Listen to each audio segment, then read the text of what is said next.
নমস্কার, মাম্পি মিষ্টু চ্যানেলে তোমাদের সবাইকে স্বাগত। আশা করি তোমরা সবাই ভালো আছো। আর এখানে দেখো বৌথা শাক নিয়েছি, আজকে বেগুন দিয়ে বৌথা শাক রান্না করব।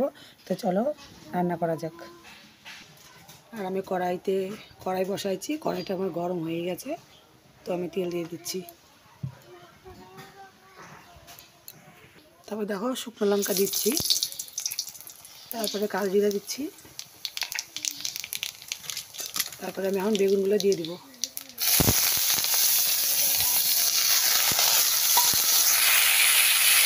তারপর আমি একটুখানি লবণ দিব, ভালো করে নাড়াচাড়া করে দিই।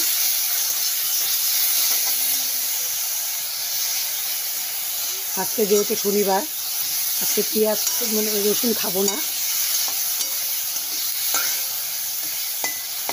রসুন খেলে পরে রসুন দিতাম, আজকে সজবা নিরামিষ, রসুন চলবে না। তো আমি কালো জিরা সম্বার আর শুকনো লঙ্কা সম্বার দিয়ে বেগুনটাকে ভেজে নেব। তারপর দেখো বেগুনগুলো ভাজা হয়ে গেছে, আমি এখন শাকগুলো দিয়ে দিচ্ছি। শাকগুলো দিয়ে ভালো করে নাড়াচাড়া করে নিই।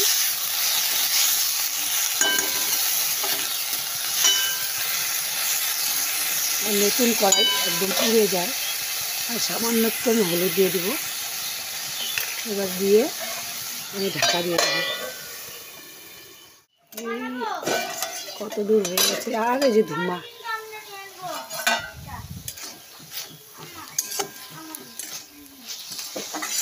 আর একটু হবে শাকটা।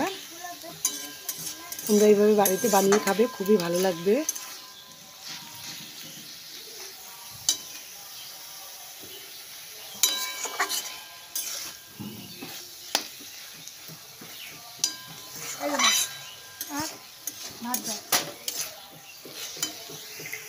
আর যে দেখো বতুয়া শাকটা আমার একদম রেডি হয়ে গেছে। আর খেতেও পুরা গরম গরম ভাত দিয়ে খেতেও পুরা টেস্টি।